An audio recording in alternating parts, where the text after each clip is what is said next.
Au pied de l'Atlas, au Maroc, la petite ville s'éveille. L'aube illumine la mosquée où entre le premier fidèle. La prière ouvre la journée. À son appel, les ruelles s'animent. Déjà, les femmes se mettent en route pour chercher l'eau. C'est par l'eau que la vie peut naître sous ce climat brûlant. Et c'est une eau qui vient des neiges pour animer dans la petite ville les hommes, les bêtes et les choses. L'eau, c'est la mère des fontaines, celle qui crée les gestes nobles et utiles.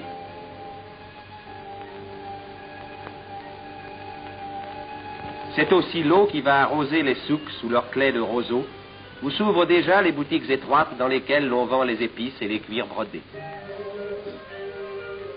L'eau qui rafraîchit le patio que traverse si sagement l'enfant en route pour l'école, car la vie du matin réveille les écoles. Tout un petit peuple sérieux se met en marche vers la classe.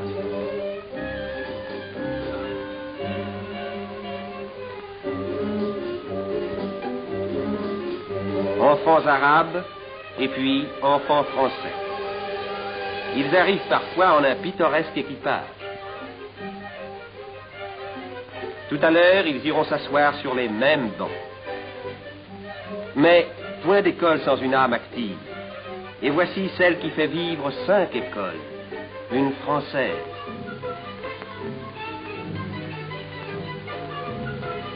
Son exacte sollicitude prend soin de tous.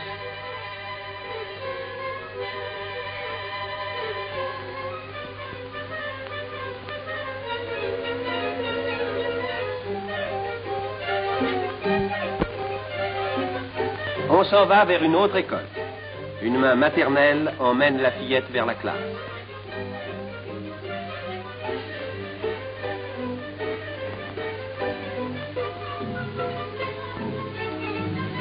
La maîtresse est là, qui attend la nouvelle venue. Une Française aussi, toute jeune, heureuse d'avoir cette pittoresque et docile famille. Défilé calme et travail sérieux.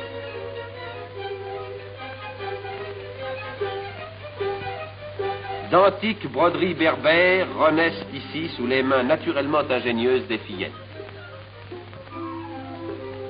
On ranime et l'on perpétue un art national.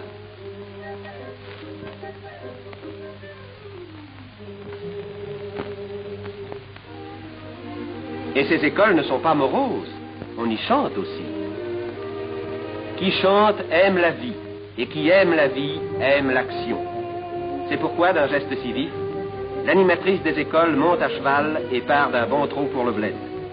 Une mère de 4 enfants, dont le mari, instituteur, glorieux sous-officier de Goumier, est tombé devant Marseille. De son vivant, c'est lui qui faisait ce métier d'animateur. En vraie Française, elle a pris la noble tâche. Elle continue l'œuvre. Elle veut rester là comme un souvenir et comme un exemple. La fidélité et l'ardeur à la tâche, partout, inspirent le respect, ouvrent les âmes. On le voit bien par l'accueil si charmant de cette école coranique. C'est là qu'on épelle le Coran, c'est là qu'on enseigne la foi. Le maître prononce un verset inscrit sur la tablette. Les enfants répètent en chœur. Le maître scande la cadence avec sa baguette flexible. Redoutable instrument qui inculque à la fois le rythme et la sagesse. Car c'est aussi avec la baguette de bois qu'on gaule le fruit de sagesse, l'olive brune.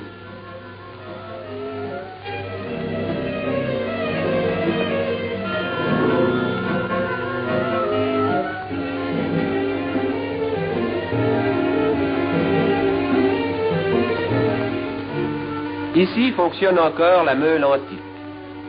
La lourde pierre roule et broie l'olive lentement, d'où coule l'huile grasse, aliment précieux. Les procédés du bon vieux temps n'excluent pas la vie moderne. Comme tous les bons Marocains, ces blédards aiment les voyages. Le car arrive, il brinque-balle avec ses voyageurs en grappe qu'il secoue sans ménagement. Il vient de loin, tout poussiéreux.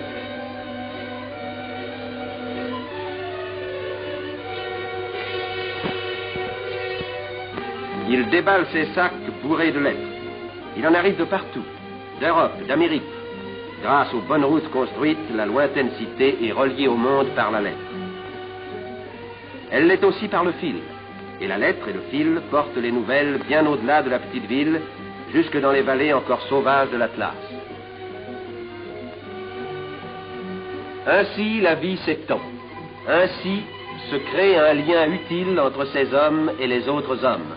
Entre la France qui a fait les routes, planté les poteaux, tendu les fils, et les habitants de ce bled lointain, français et marocains, qui travaillent et vivent côte à côte.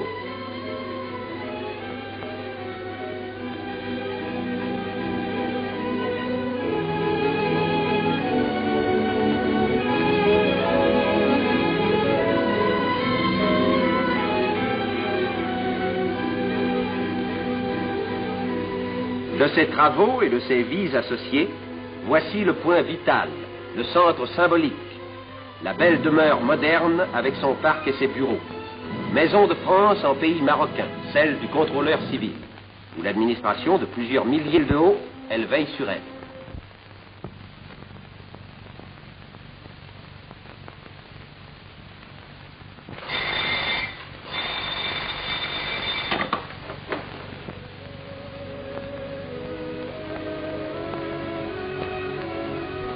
Le contrôleur laisse son bureau pour aller rendre la justice. Rude tâche dont la pensée le préoccupe alors qu'il traverse sans hâte les beaux jardins qui entourent sa maison. Là, il y a 20 ans, les arbres étaient rares.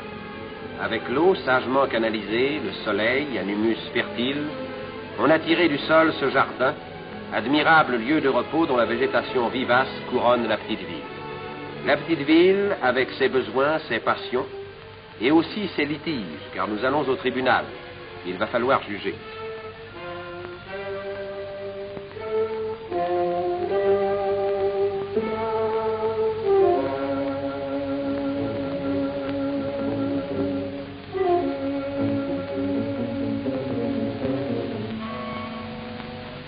Ce tribunal, on l'appelle le Mejles. Le contrôleur et le pacha y siègent de compagnie. Voici l'accusé, la mine basse.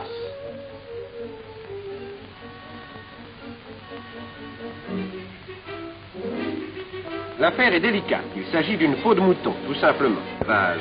Et sous la peau, il y a aussi le mouton, probablement. On ne sait trop, on discute, on explique. C'est la classique chicaya.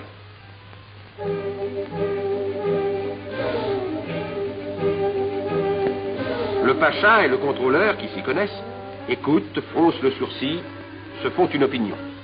Ils y ont du mérite.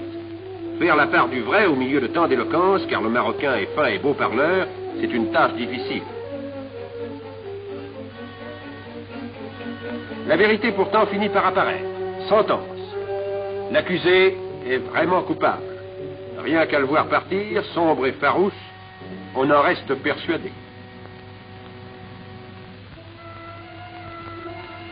Et dehors, la vie continue. Une vie simple, naturelle. Beni Mellal, blotti au flanc de la montagne, est une cité campagnarde. Les potagers et les vergers qui s'abritent aux pentes de l'Atlas lui envoient leurs fruits, leurs légumes. L'oignon succulent, la fève grasse, la tomate juteuse, le piment rouge, et le citron et la grenade, fraîchement cueillis du matin au milieu des feuillages humides. Toute la montagne descend, la montagne pastorale où pâturent d'immenses troupeaux de moutons.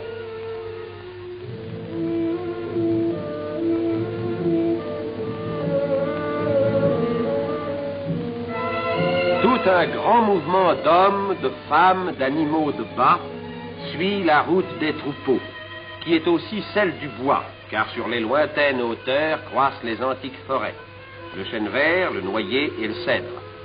C'est de là qu'à Beni Mellal viennent les bois de construction.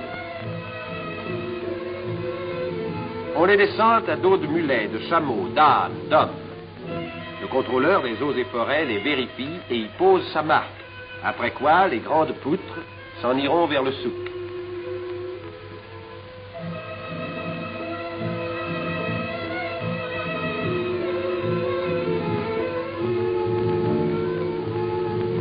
Dressés en cercle, Ne dirait-on pas un rassemblement primitif de guerriers en palabres? Mais aujourd'hui, le pays est très pacifique. Et ce peuple guerrier se tourne vers d'autres travaux que ceux des armes. La vie l'appelle. Cette vie que les belles eaux captées dans la montagne ou prises dans la source vont apporter à ces jardins.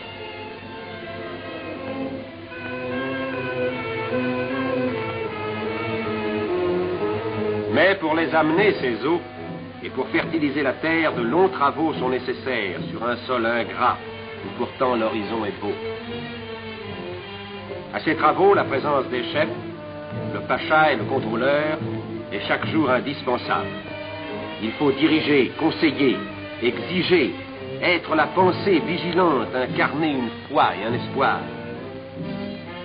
Les hommes passent et s'éloignent. La pensée reste. Cette pensée agit. Et la voici à l'heure. Là où circule encore la charrue primitive attelée d'un cheval et d'un chameau, vient de surgir le tracteur à chenilles, le char de combat des labours, puissant défricheur de ces landes incultes, où demain va pousser le blé nourricier.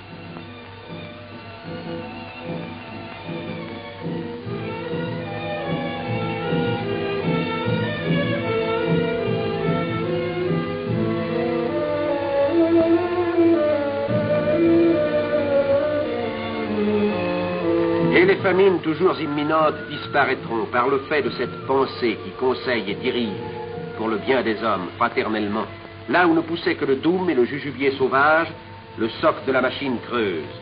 Et creuse à fond, suivant un grand plan de travail, où le sillon prévu aura pour semence l'eau vivifiante qu'on lui prépare dans la montagne.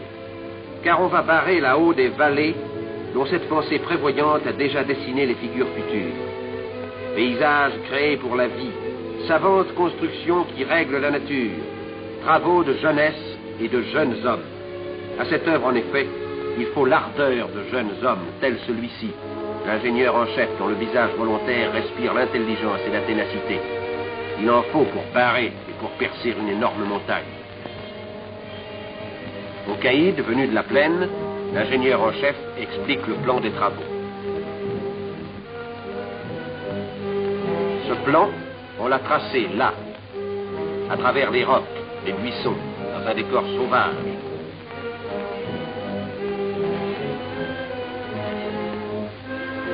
Mais la sauvagerie cédera à l'idée.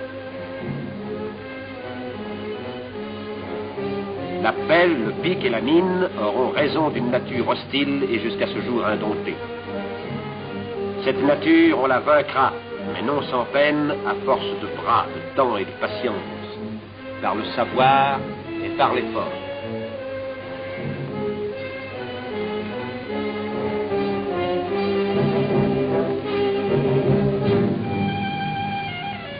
Un lac naîtra, un lac aussi vaste que le lac d'Annecy.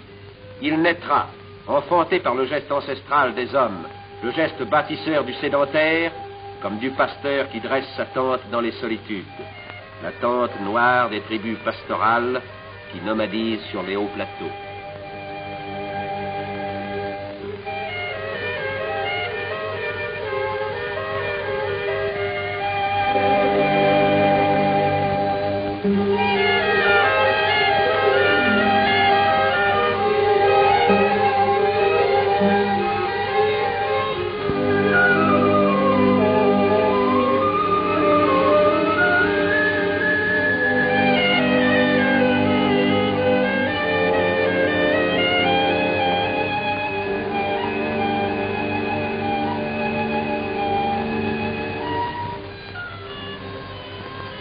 Et, le soir venu, les troupeaux descendent vers la ville qui s'endort sous la prière.